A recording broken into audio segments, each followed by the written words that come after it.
Bobbi Boudman here. I am running for state rep in Wolfboro, Tuftonboro, and Ossipee.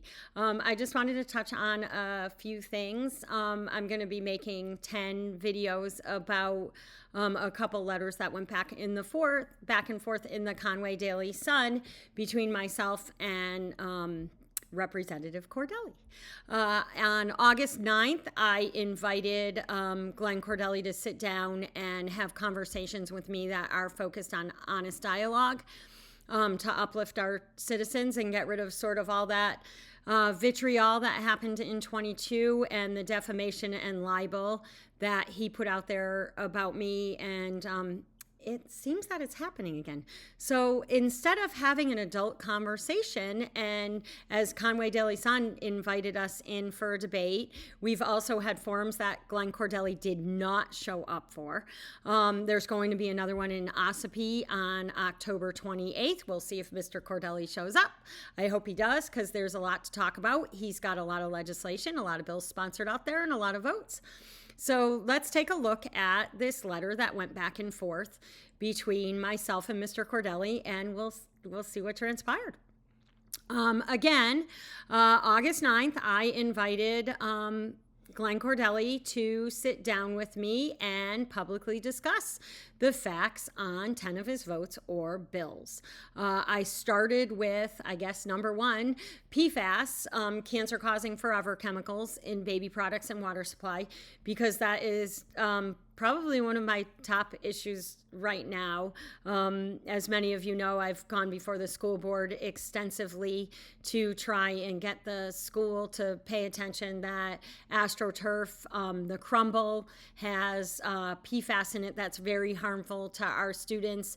And then I've also gone before the Wolfboro Select Board numerous times to talk about the fact that we need to be testing our effluent waste. So we spray our effluent waste all over Wolfboro and parts of Tuftonboro, and we fail to test it. And we have waste coming in from PSI Plastics and from the hospital, and from other areas that could be putting pretty harmful chemicals into our environment.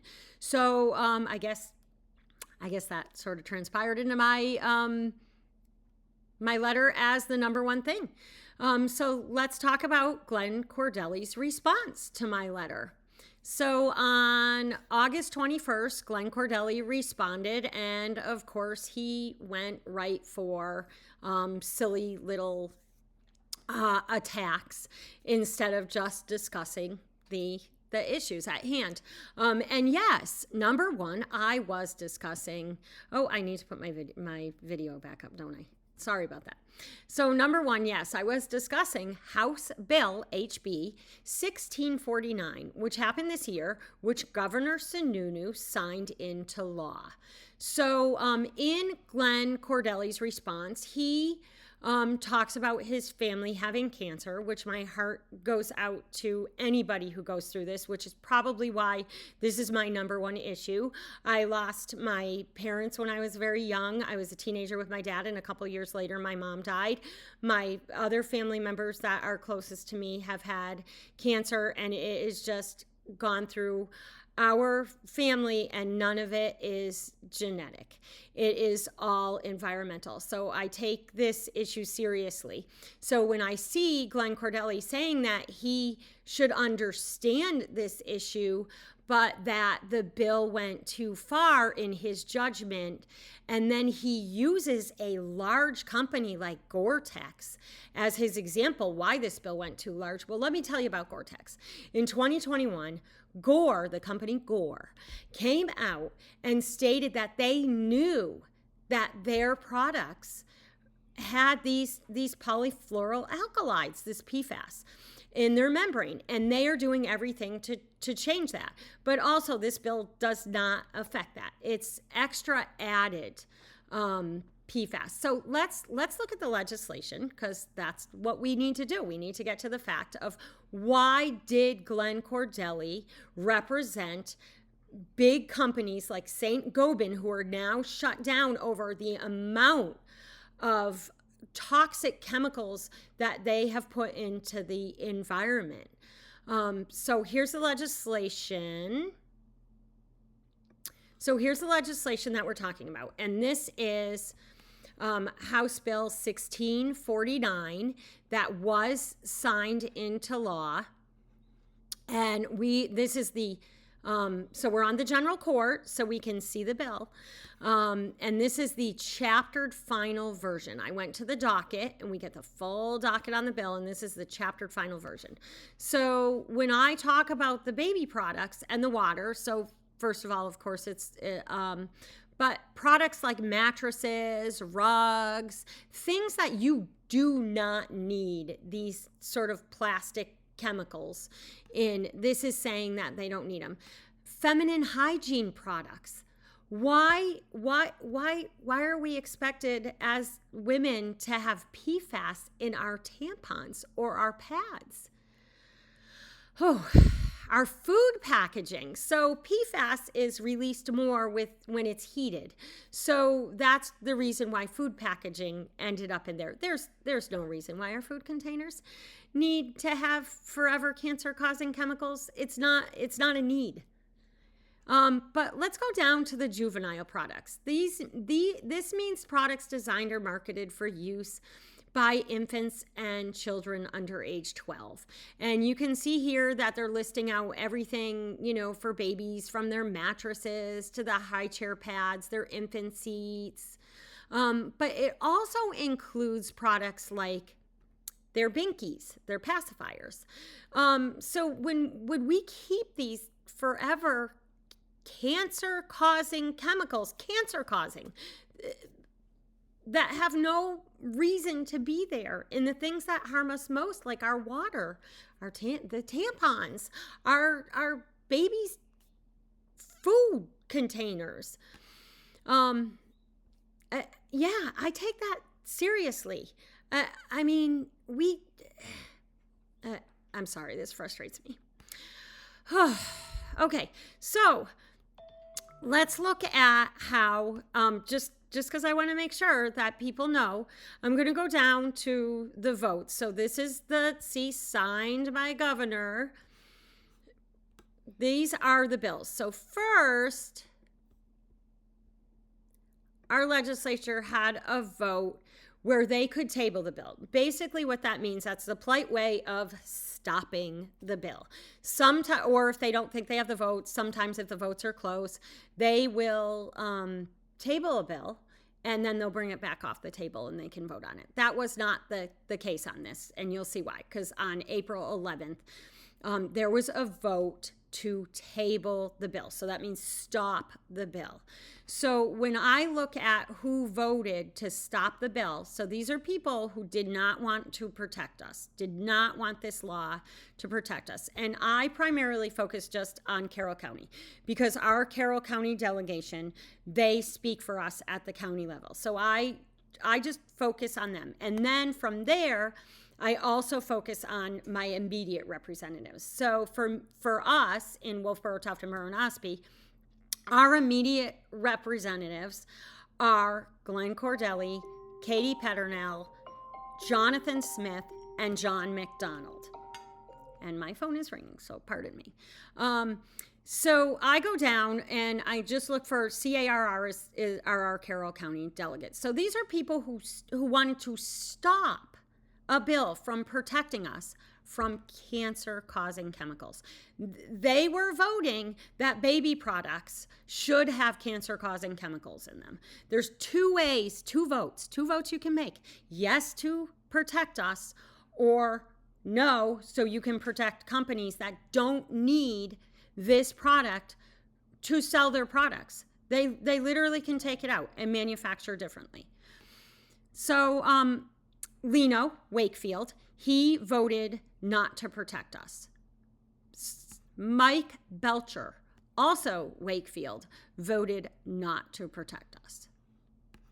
Richard Brown, now running in a different district, but originally he's Moulton Borough, and he voted not to protect us. Oh, my buddy Glenn Cordelli. There's your vote, Glenn. Stopping the PFAS bill that would protect us and protect babies in utero. And then right underneath him is Mike Costable, who lost his primary, so he's not moving forward. And the person who primaried him is, I would say, a water warrior who would probably not vote like this. So we'll go down, and I'm just going to go primarily to my oh, look at that. John McDonald, my representative from Wolfboro, voted to not protect us. He wanted this bill not to move forward. However, I will say, we're going to look at who eventually voted for it, and he changed his mind. So he changed his tune. But originally, John McDonald voted not to protect us. So, yeah, not good. But let's go down to Katie Peternell, because she's also... and there she is. Look at that. Voted not to protect us. And then Jonathan Smith in Ossipee also voted not to protect us. So, yeah, I find that pretty troubling. So those were the people who voted to stop the bill. Now let's look at the people who actually voted for the bill.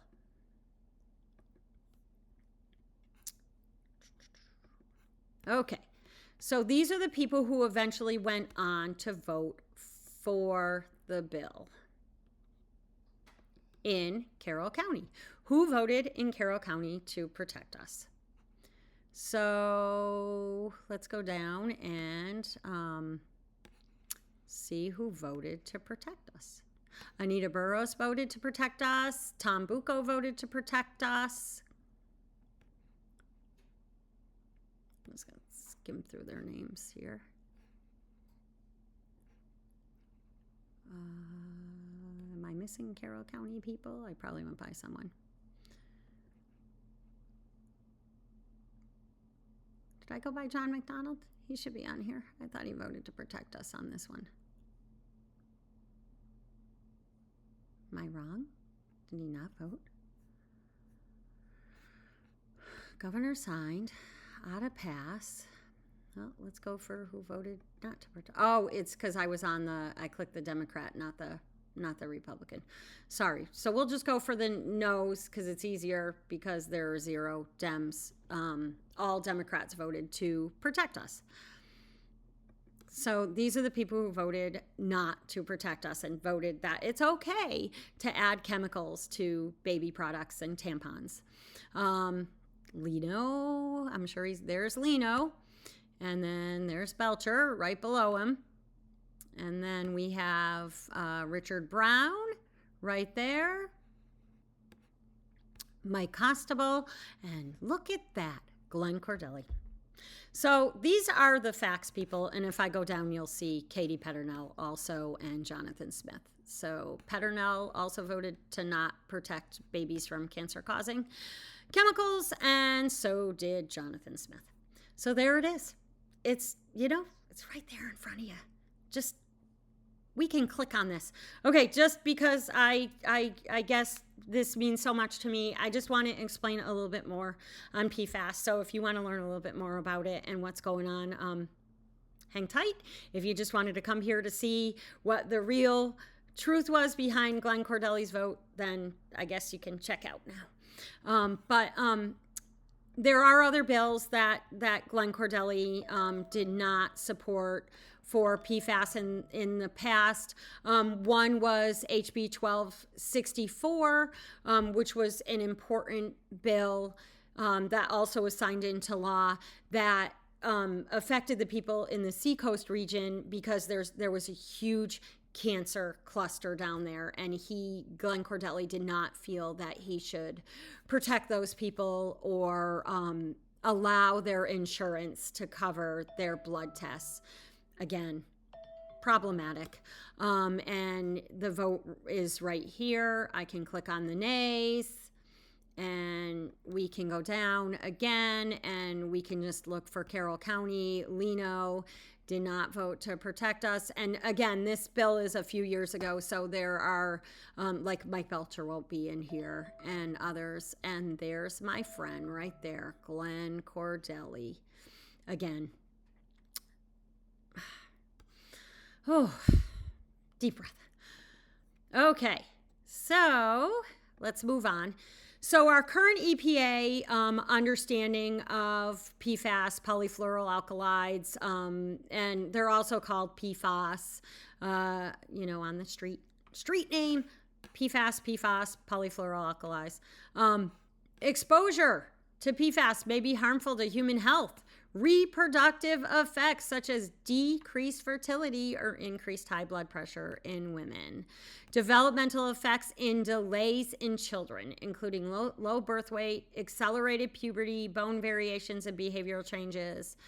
Bone cancers, testicular cancers, prostate cancers, infections. So many pieces of this. We're learning that it's high cholesterol. We're learning that it's obesity. Okay, so that's the exposure. And because we understand this now, our country is doing a great job now trying to make sure we're taking these out of our manufacturing. But we also are now having large grants, $1 billion. $1 billion, and it's going to go up to a total of $5 billion between 22 to 26, $5 billion. And we are in Region 1. If anybody, if there's a cluster you want to talk about, whatever, which is why I go before my select board and keep pushing that we need to test our effluent waste, because while this funding is out there, we should be taking advantage of it if we have a problem. Okay, so and then here is our state site, where if you are a town leader, where you should be stepping up for requesting grants for these projects. So I encourage our local leaders to get out there and start taking this seriously. I thank the GWRSD, Governor Wentworth Regional School District Board, for finally voting to test our AstroTurf field. It is taken years of me writing letters and standing up, and finally at the last deliberative session, I had one school board member tilted my way, and after that we now have a unanimous vote, and they will be testing our AstroTurf field. So something positive, but yeah, this is what Glenn Cordelli is voting and how he's voting for us. And personally, I feel that as he says, let's see, this bill went too far in my judgment. This bill didn't go far enough in my judgment. So there you go. There's your vote. Make sure you're voting on November 5th for Bobbi Boudman if you want to choose citizens over large companies who have corporate greed. Please vote. Thanks.